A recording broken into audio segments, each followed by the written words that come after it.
Hi everyone, so welcome back again. And in this video, we are going to create the policy. Okay, so which type of policy we are going to create? I just found that these two PCs, 192.168.10.2 and 192.168.10.3 can able to communicate to internet. Okay, as well as the DMZ server can able to be accessible via internet. Okay. Third, third is that this PC, this PC could not able to communicate to server. That is means I just want a communication in between this virtual PC and the DMZ server. Okay. So this is my requirement. So let me mention over here the exact requirement. Okay. So the local area network should be able to communicate to internet, both the PC. Second, the DMZ could able to communicate to the internet. Third one, 192.168.10.3 PC can able to communicate to DMZ server. Okay, having an IP address 192.168.11.2. So this is what we need. Well, there is only one PC or one server over DMZ, so I don't need to specify this IP address. Okay. Now let's do the configuration. So first of all, we will do the configuration of routing on this FortiGate firewall so that we can able to access the internet via this gateway. Okay. So let's do the routing on the FortiGate firewall. So how we can do the routing? But before that, let me cross check that we have provided the IP address to the ports or not. Okay, let me go to the ports or interfaces of the FortiGate firewall. Click over interfaces. Here we can see that we already have assigned the IP address to all the ports. Let's cross verify from the port number 1. So double click over port number 1. I can able to see that IP address is available over here, and let me allow the permission. Okay, so permissions are already available. Okay, now let me go to port number 2, local area network port. Yes, IP address is provided over here, and we have mentioned that this is local area network port.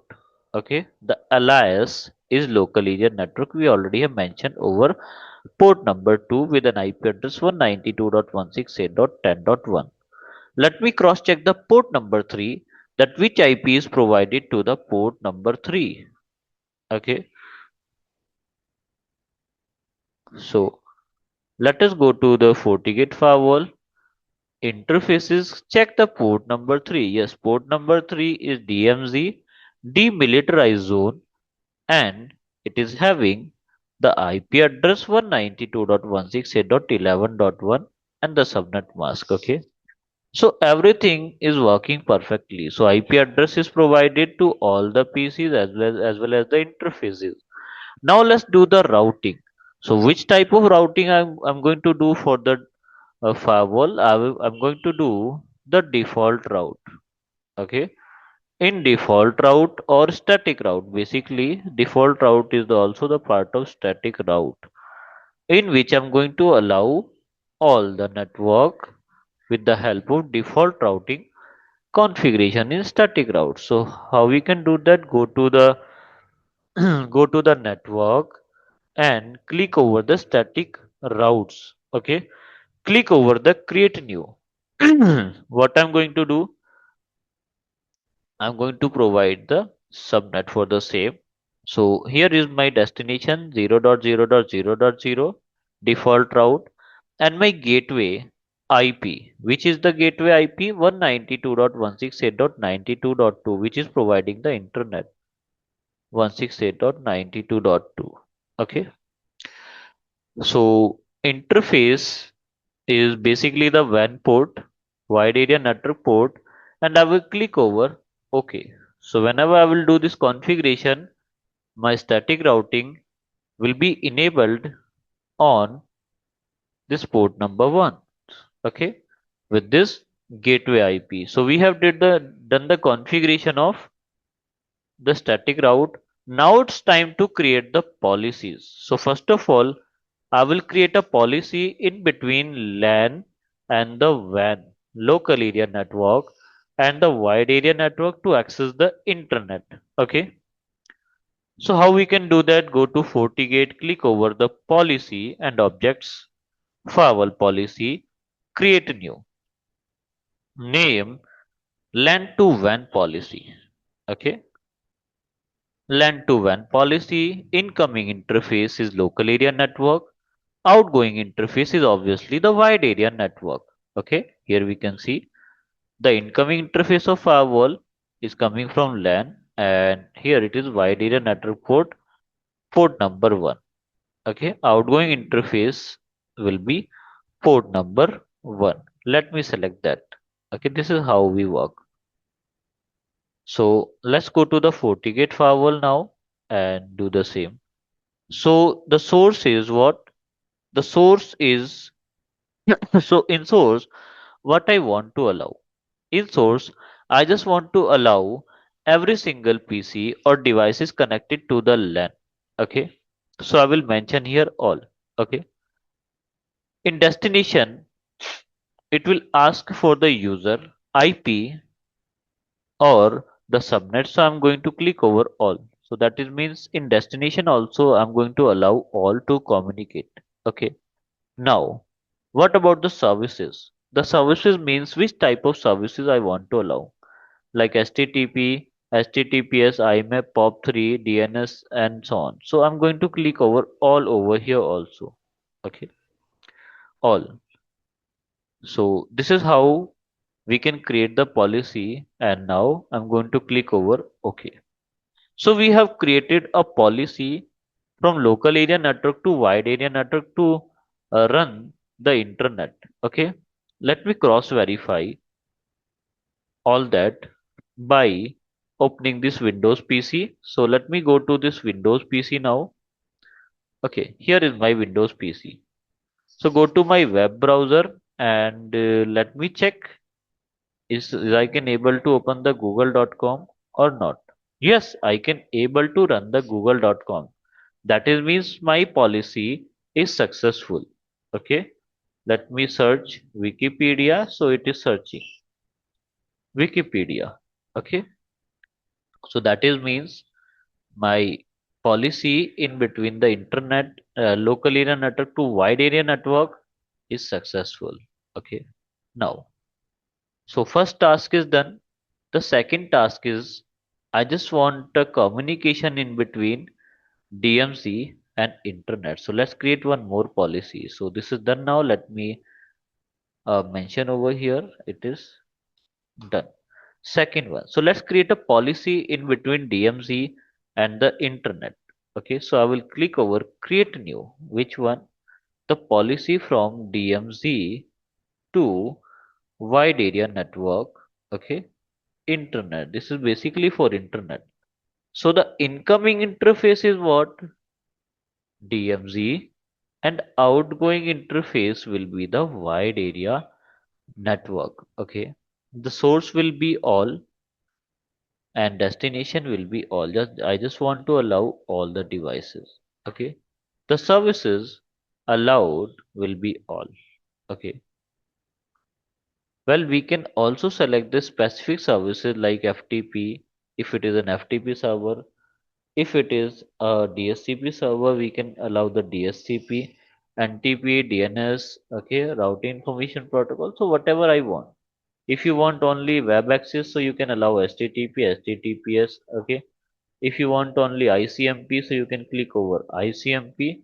So this is how you allow the services. Now you can click over OK. So one more policy is created for DMZ port to the wide area network port. So second task is also done. Okay. What is our next task? I just want that only a single PC, which one? The single PC 192.168.10.3 could able to communicate to DMZ. This is what we want. So I will create one more policy in between LAN to WAN, but I will allow this PC only. Okay. So let's create one more policy. So PC2 to DMZ. Okay. DMZ. So incoming interface will be local area network because that PC belong to the LAN, and here I will mention DMZ over here. Now let's talk about the source. In source I will not click all now. I will click over create, then address. Which address is this? PC2 address, IP address. Okay. Click over subnet. So PC2 IP address is, what is the IP address of this PC? 192.168.10.3. Okay, let me mention over here 192.168.10.3, and the subnet mask is slash 32. So which interface is this? Okay, I will click over. You can click over any, as well as the uh, local area network. Okay, this one, it's your wish. Okay, click over. Okay, because this IP can be belong to any of the local area network, or anywhere it can be come from. Okay, I will click over. Okay, now the policy will be created on the behalf of PC2 IP address. So in source I mentioned PC2 IP. In destination, I'm going to mention all, because in destination here we can see only DMZ server is available here. Okay. Now let's talk about the service. I'm going to allow all services in between them and click over OK. So we can see that the third policy DMZ, sorry, the third policy PC2 to DMZ is now enabled. Okay. So there is no data forwarding in between them. So dear all, this is how we can create the policies to allow the specific user to communicate, to deny the specific user, or a list of users can able to communicate. Okay. Now let's verify the communication in between them, in between PC and DMZ. So I just want to cross verify that if this PC can able to communicate to DMZ or not. Okay, how I can do that?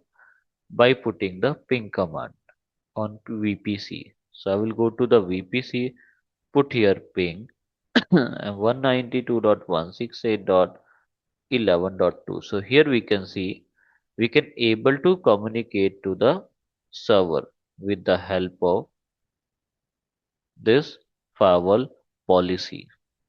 So dear all, that is all about the firewall policy, how we can create. So if you have any further confusion, you can ask me in the comments. Have a nice day.